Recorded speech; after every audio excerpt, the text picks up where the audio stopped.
अब चाइना क्या काम करता है? चाइना करता है कि $5.5 बिलियन जो है मिस्र कमा लेता है हर साल। वहां पर इजिप्ट ने ऑफर दी है इंडिया को, गरीब देशों को जिनको कोई कर्जा नहीं देता, श्रीलंका, अफ्रीका, इनको साहब बहुत महंगे ब्याज पे और कम दर के लिए कम समय के लिए लोन देता है।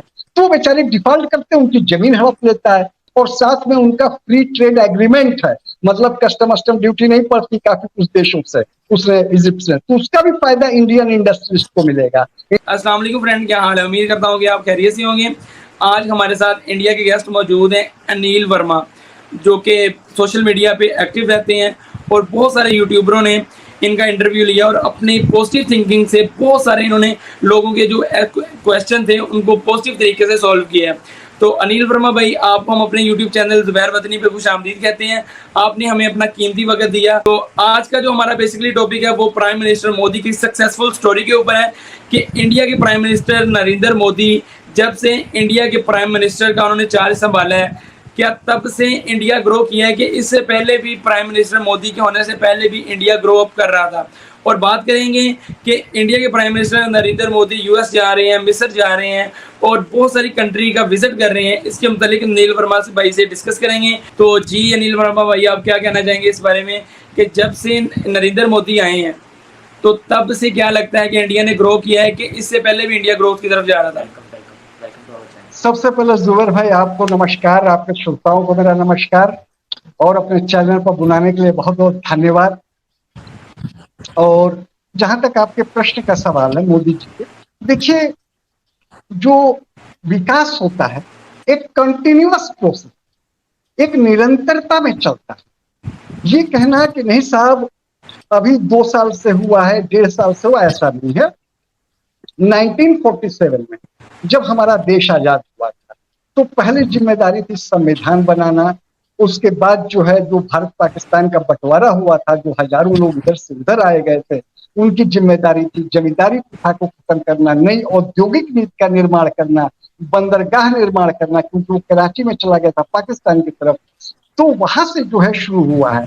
आप यूं समझ लीजिए एक लाइन में, शॉर्ट में, कि हमारे यहाँ एक प्राइम मिनिस्टर आते हैं, वो रेडियो देते हैं, दूसरे प्राइम मिनिस्टर टेलीविजन देते हैं, तीसरे टेलीविजन मोबाइल देते हैं, इंटरनेट देते हैं, कंप्यूटर देते हैं, और जो मोदी जी आते हैं अपने जो लास्ट में हैं, ये इन सभी संसाधनों का प्रयोग करके दुनिया को बताते हैं कि देखिए हमारे यहाँ इतने इंजीनियर, इतने डॉक्टर, इतनी बढ़िया शिक्षा व्यवस्था, सड़कें, रेलवे बनी है, आप हमारे यहाँ ये फैक्ट्रियां लगाइए, उद्योग धंधा लगाइए, हम आपको डिस्काउंट देंगे। मतलब जो विकास की गति पहले से चली आ रही थी उसी को और आगे तेजी से बढ़ा देता।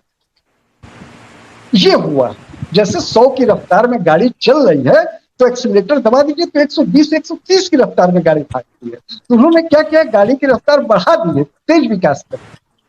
ये हमारे पाकिस्तान में बहुत ज्यादा ये कहा जाता है कि जब से इंडिया के प्राइम मिनिस्टर मोदी जी बने हैं तब से इंडिया बहुत ज्यादा ग्रो कर गया। आए दिन नई नई चीजें डेवलपमेंट आ रही है इंडिया के अंदर, नई नई गाड़ियां आ रही हैं, टेस्ला कार आ रही है और बहुत सारे यूनिट इंडिया में लग रहे हैं मोदी जी की बदौलत। इसके मतलब क्या कहना चाहेंगे? बिल्कुल भाई, आपको एक एग्जाम्पल मैं देता हूं कि हमारे यहाँ पे गरीब लोगों के लिए एक योजना थी, 2 रुपया किलो अनाज मिलता था राशन कार्ड पे। जब कोरोना आया तो हमारे मोदी जी ने उसको फ्री कर दिया, जितने गरीबी रेखा से नीचे वाले थे। पहले क्या होता था कि कभी कभी नहीं भी मिल पाता था, मैंने महीने में एक बार मिलना चाहिए, वो 1.5 महीने में एक बार मिला, इस तरह का। इन्होंने बड़े सख्त निर्देश जारी कर दिए कि जो डीएम है उसकी अपनी जिम्मेदारी होगी, डीएम डिस्ट्रिक्ट मजिस्ट्रेट जो जिले का मुखिया होता है उसकी अपनी जिम्मेदारी होगी कि कोई भी व्यक्ति ऐसा न हो जो गरीबी रेखा से नीचे का हो और उसे राशन न मिला हो। तो अब क्या है, कंप्यूटराइजेशन वगैरह उन्होंने राशन कार्ड के करवा दिए हैं, तो उससे देखिए काफी चेंज आया है। तो हमारे कहने का मतलब है कि इनके कार्यकाल में विकास तो हुआ ही है, हो ही रहा है, इसमें कोई संदेह की बात नहीं है जो आप लोग सुन रहे हैं। लेकिन मैं पाकिस्तान का ये एक मौजूदा क्लियर कर दूं कि वहां पर आप लोग मसीहा ढूंढते, इमरान खान साहब, फलाना साहब, ऐसा नहीं है। देखिए विकास एक निरंतर प्रक्रिया है। अगर मान लीजिए मोदी जी की तरह या खुद मोदी जी ही 1947 में मान लीजिए प्राइम मिनिस्टर बने थे, थोड़ी देर के लिए परिकल्पना करिए, तो तो उनको भी वहीं से शुरू करना पड़ता ना जहां से नेहरू जी ने शुरू किया था, संविधान बनाना, औद्योगिकरण की नीति लाना, वहीं से शुरू करना। अंग्रेज थोड़ी कुछ दे के गए थे, अंग्रेज सिवाय गरीबी, बेरोजगारी, यहाँ पे शिक्षा, कुछ नहीं दे करके गए थे सिवाय इन सब बुराइयों की कमी। तो अब आप समझ सकते हैं हमारे कहने। बिल्कुल। और एक और क्वेश्चन मैं आपसे करना चाहूंगा कि हमने ये सुना है, सोशल मीडिया से बहुत ज़्यादा सुनने में ये आ रहा है कि इंडिया के प्राइम मिनिस्टर नरेंद्र मोदी जी जिस कंट्री में भी जाते हैं उधर से कोई ना कोई इन्वेस्टर ढूंढ लाते हैं। देखिए, जहां पर जाएंगे, जब इंडिया की बात करेंगे, तारीफ करेंगे, तो जो इन्वेस्टर है वो, जैसे टेस्ला की अभी आपने बात करी, तो टेस्ला यहाँ क्यों आएगा इंडिया में? वो 2 रुपया खर्चा करेगा, 2 रुपया कमाएगा। वो इसलिए आ रहा है, वो अपनी जरूरत से टेस्ला वाले आ रहे हैं, एलन मस्क साहब, कि यहाँ से आके कमाएंगे। लेकिन उन्हें भी सुविधाएं मिलनी चाहिए, बिजली मिलनी चाहिए, सड़क मिलनी चाहिए, जो गवर्नमेंट की फॉर्मेलिटीज होती है वो थोड़ी आसान होनी चाहिए कि आसानी से हो जाए। आसानी 6 महीना सरकारी फाइलों में उनकी रिक्वेस्ट दबी पड़ी है, ऐसा ना। तो इस चीज के लिए निवेशक को विश्वास में लेना पड़ता है, ये बस है। और देखिए, टेस्ला ने 2019 में ही रिक्वेस्ट किया था, लेकिन उस वक्त उन्होंने कहा था हम चाइना में बनाएंगे और इंडिया में बेचेंगे, साफ मना कर दिया। ये शराफत नहीं चलेगी, चाइना में बनाएंगे और इंडिया में बेचेंगे। इंडिया में बनाइए, हमारे लोगों को नौकरी दीजिए, बिजली हम देंगे, सड़क हम देंगे, जो चाइना में सुविधाएं सब हम यहाँ देंगे, आप हमारे यहाँ उद्योग लगाइए। अब जाकर के 2023 में वो मजबूरी में तैयार हुए हैं। मोदी जी को कह रहे हैं I am a big fan of Modi ji. भाई मानना पड़ेगा ना मोदी जी को फैन ऑफ नरेंद्र मोदी जी। बिल्कुल। और मेरा ये क्वेश्चन ये भी है कि हमने बहुत सारी न्यूज़ से ये सुना है कि इंडिया के प्राइम मिनिस्टर नरेंद्र मोदी जी अमेरिका जाते हैं, यूएसए जाते हैं, क्योंकि इनके यूएसए भी विजिट हो रहा है, और मिस्र में भी गए हैं। तो मिस्र में जो मोदी जी के जाने से ताल्लुकात मिस्र के साथ अच्छे थे या पहले भी मिस्र के साथ इंडिया के काफी अच्छे रहे हैं? देखिए, जो देशों का संबंध होता है, दो व्यक्तियों का संबंध नहीं। हम आप बैठे हैं, सब कुछ है, बहुत अच्छी बात है, व्यक्तिगत संबंध है। लेकिन जब दो देशों की बात आई तो 140 करोड़ पब्लिक और उनकी करीब 100 मिलियन के आसपास मिस्र की, उनके बीच का एक संबंध, तो उनके बीच का संबंध 1-2 दिन में नहीं बनता है, बहुत लंबा समय लगता है। मैं बताता हूं, जब 1956 में नासिर थे वहां के जो है आपके राष्ट्रपति मिस्र के, और हमारे देश में थे पंडित जवाहरलाल नेहरू। फ्रांस एक देश है, उसने स्वेज नहर बनाई थी, ये आपका रेड सी और मेडिटेरियन सी को जोड़ता है। पैसा खर्चा हुआ था, जिससे हम लोग अंग्रेजों के गुलाम थे, वो फ्रांस के गुलाम थे। फ्रांस कहता है ये अब हम रखेंगे, मिस्र ने कहा नहीं नहीं ये हमारा। अरे भाई, जैसे पाकिस्तान में कोई चीज है और अंग्रेज आके कहें कि नहीं ये कराची में फलानी चीज हमारी बनवाई हमारा, आप दे देंगे? नहीं देंगे ना। उन्होंने भी मना कर दिया, फ्रांस ने कहा हम हमला करेंगे। उस वक्त पंडित जवाहरलाल नेहरू ने उनका साथ दिया था यूनाइटेड नेशंस में, और आपके यहाँ थे सुहरावर्दी साहब। जब उनसे मदद मांगी तो उन्होंने कहा 0 + 0 = 0, मतलब मिस्र 0, पाकिस्तान 0 = 0 क्या होगा।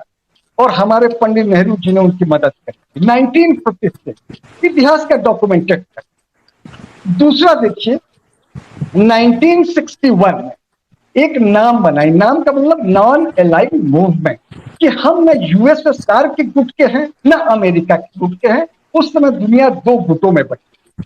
उसमें पंडित जवाहरलाल नेहरू भारत से, घाना के एक क्वामे साहब थे, इंडोनेशिया के सुकर्णो साहब थे, मिस्र के नासिर साहब थे, और यूगोस्लाविया एक देश होता था, टूट गया, मार्शल टीटो।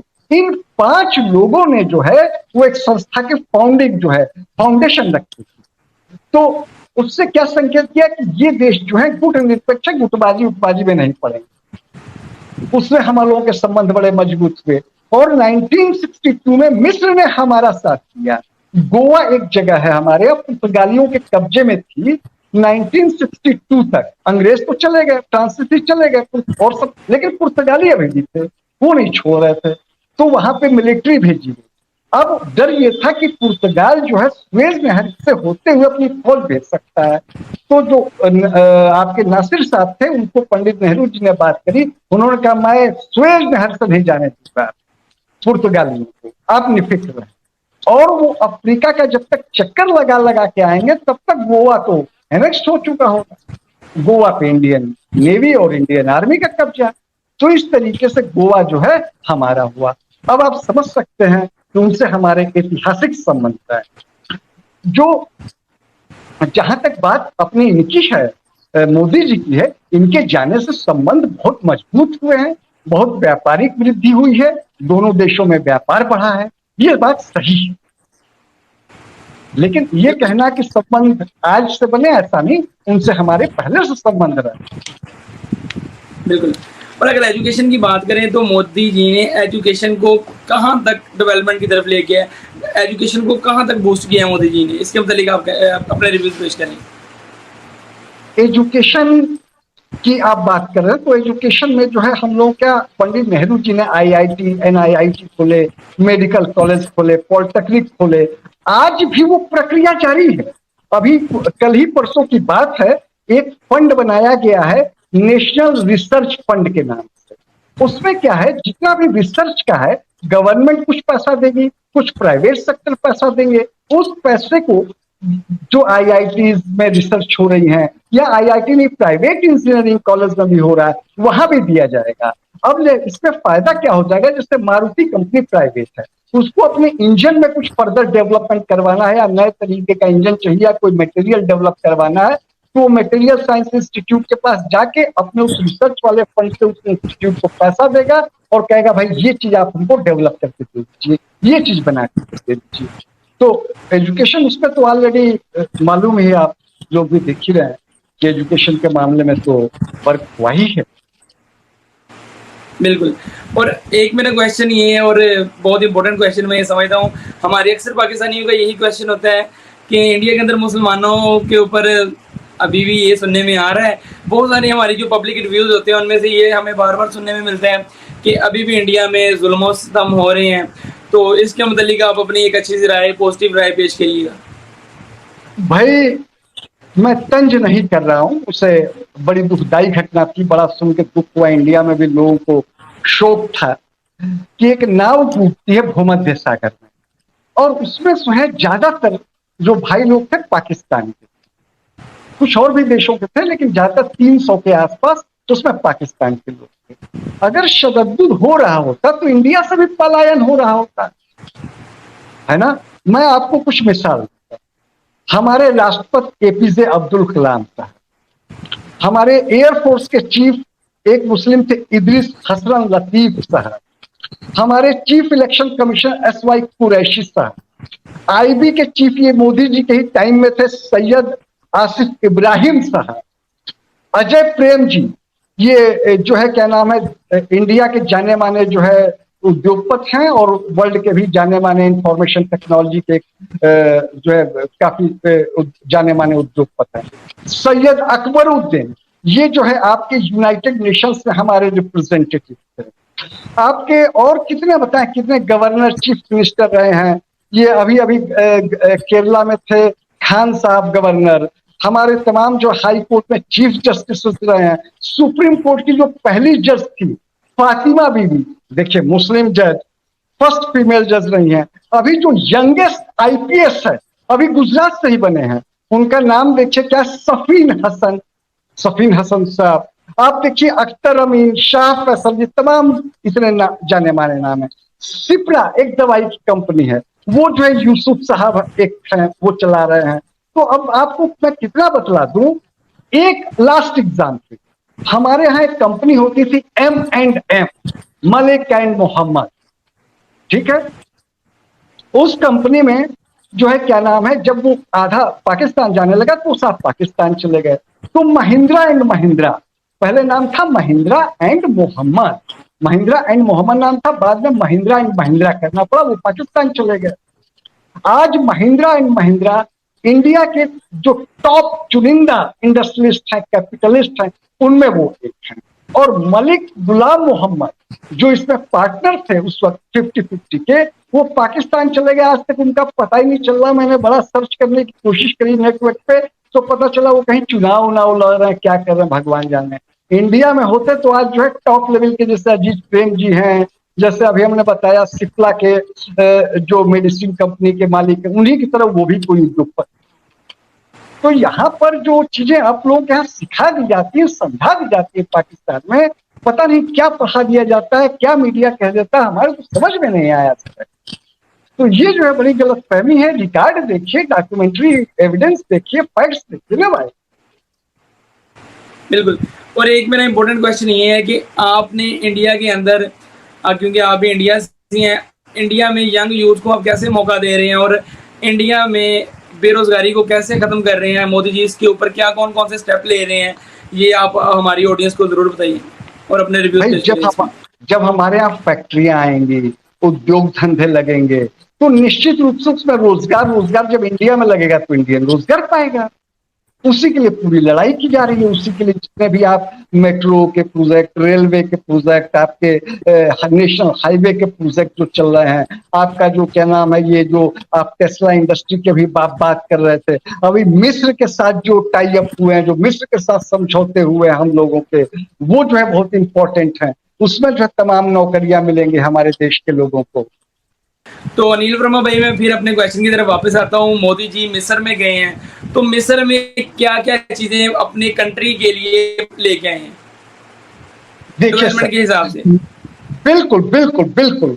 देखिए, व्यापार जो होता है लेने देने से होता है, कुछ देना भी पड़ता है, कुछ लेना भी पड़ता है। तो हम दोनों चीजें बताते हैं, क्या लेके आए हैं और क्या दे के आए हैं।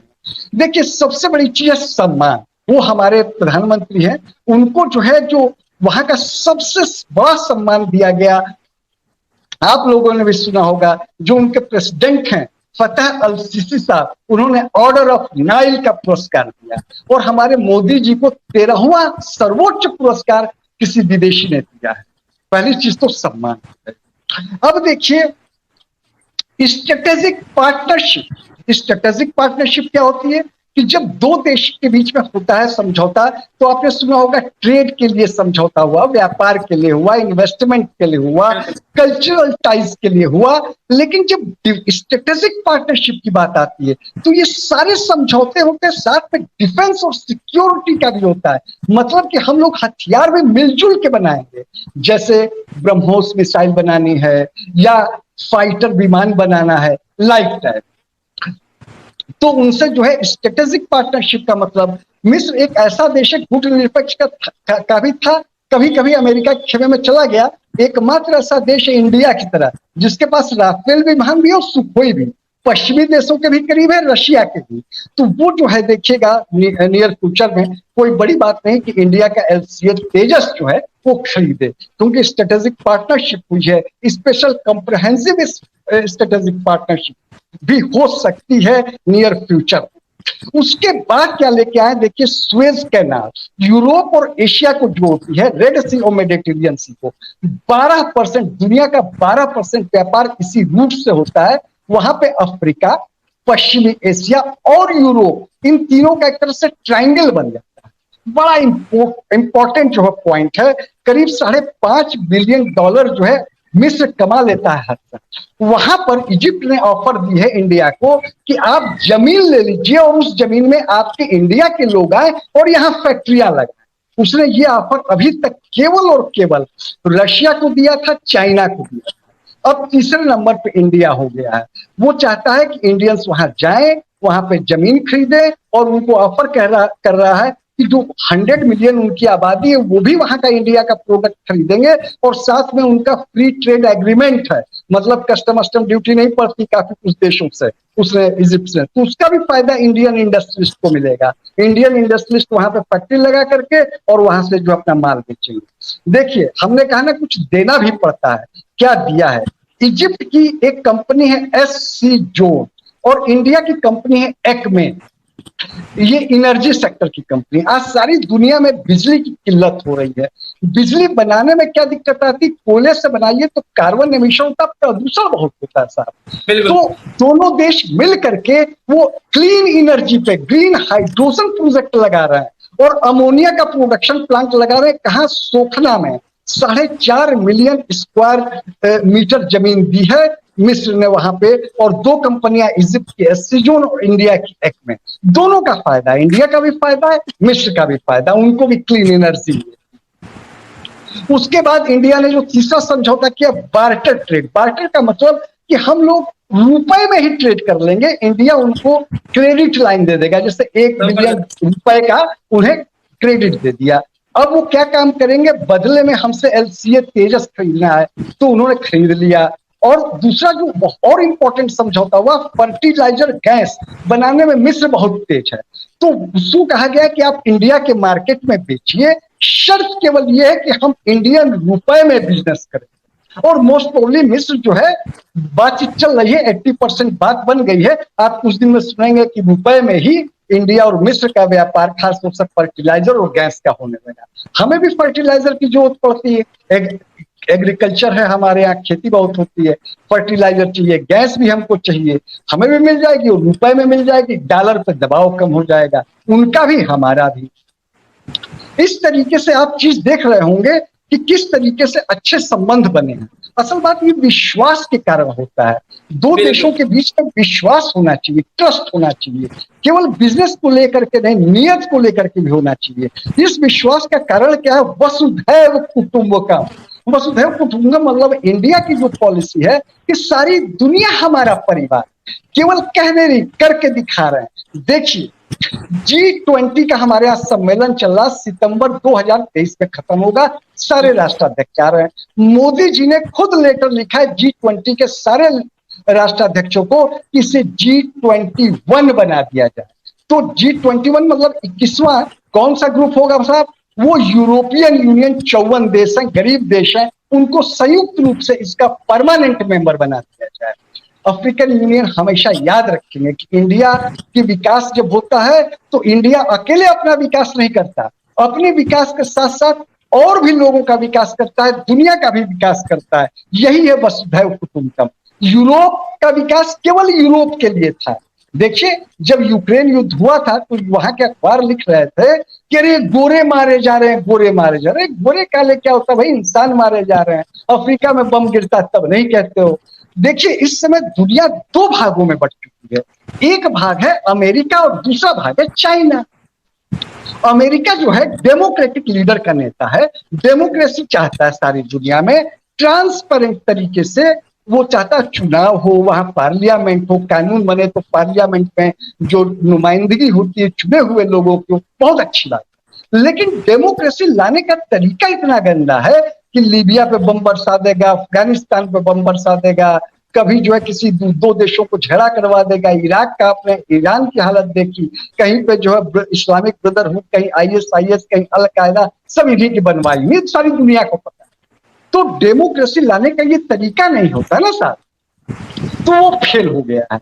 अब चाइना क्या काम करता है, चाइना करता है कि गरीब देशों को जिनको कोई कर्जा नहीं देता, श्रीलंका, अफ्रीका, इनको साहब बहुत महंगे ब्याज पे और कम दर के लिए कम समय के लिए लोन देता है, तो बेचारे डिफॉल्ट करते हैं, उनकी जमीन हड़प लेता है। श्रीलंका का कोलंबो पोर्ट ट्रस्ट, हम्बन पोर्ट, तमाम चीजें हैं। ऐसे में अब इस समय दुनिया का विश्वास जा रहा है इंडिया पे, क्योंकि इंडिया ने करके दिखाया कि जब हम विकास करते हैं तो हमारे साथ साथ आपका भी विकास होता है। वसुधैव कुटुंबकम, इसी आधार पे हम लोग देखते हैं स्वप्न कि मोदी जी के नेतृत्व में और आगे 10, 20, 40 साल में कभी न कभी हम विश्व गुरु बने। तो वो महात्मा बुद्ध, गांधी की शक्ति, वो जो है कोई मिसाइल हो तो पिता कर सकते। तो अब आपको स्पष्ट हो गया होगा। और आपने एक क्वेश्चन और पूछ दिया था, अब जवाब मिल ही गया है। मिस्र की ही यात्रा से जो उनके ग्रैंड मुफ्ती थे मिस्टर डॉक्टर शौकी इब्राहिम अब्दुल करीम अला, उन्होंने मालूम क्या कहा मोदी जी के बारे में जब मोदी जी वहां गए थे? उन्होंने कहा है ये तो रिलीजियस लवर है। वो अपना बताते हैं कि 2 बार मैं मोदी जी से मिला, एक बार इंडिया में जब सूफी सम्मेलन था तो वहां पर जब मैं मिला तो जो मोदी जी से बात हुई तो जिस तरीके से उन्होंने सूफियों के बारे में बताया, इस्लाम के बारे में बताया, इससे लगा ये तो बड़े धार्मिक प्रेमी व्यक्ति हैं। और बताइए आपके पाकिस्तान में उनके बारे में दुष्प्रचार किया जा रहा है, तो गलत बात है कि नहीं है? तो देख लीजिए, सब चीजें आपके सामने हैं। तो ठीक है, अब मैंने अपनी बात लगभग कर ली, अब आप अपनी बात कहें। बिल्कुल, अनिल वर्मा ने जो भी बात की है तो कमेंट सेक्शन में अपनी राय का इज़हार जरूर करिएगा। अनिल वर्मा भाई से बात करके बहुत अच्छा लगा, बहुत अच्छा इनका एक्सपीरियंस है, कम्युनिकेशन स्किल इनकी बहुत स्ट्रॉन्ग है, बहुत सारे ऐसे सवाल थे जो मैंने इनसे करने थे, इन्होंने उनके खुद ही आंसर दे दिए हैं। तो अनिल वर्मा भाई, आपका बहुत बहुत शुक्रिया, आपने अपना कीमती वक्त दिया हमारे यूट्यूब चैनल पे। आपके चैनल पे हमको बुलाने के लिए धन्यवाद। आपके श्रोताओं को धन्यवाद, और श्रोताओं से मेरा आग्रह है कि जुबैर भाई बहुत अच्छा कार्य कर रहे हैं, इंडिया पाकिस्तान रिलेशंस के लिए बड़ी मेहनत कर रहे हैं, तो इनको आप लाइक करें, शेयर करें और ज्यादा से ज्यादा ग्रुप्स में भेजें। धन्यवाद, नमस्कार।